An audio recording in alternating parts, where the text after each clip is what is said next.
বিসমিল্লাহির রহমানির রহিম। আসসালামু আলাইকুম। আশা করছি সবাই ভালো আছেন, সুস্থ আছেন।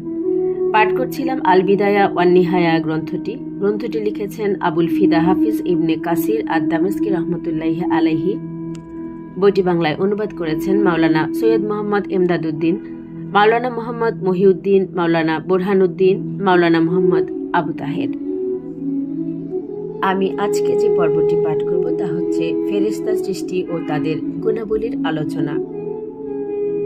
পবিত্র কোরআনে আল্লাহ তাআলা বলেন, তারা বলে দয়াময় সন্তান গ্রহণ করেছেন, তিনি পবিত্র মহান, তারা তো তার সম্মানিত বান্দা।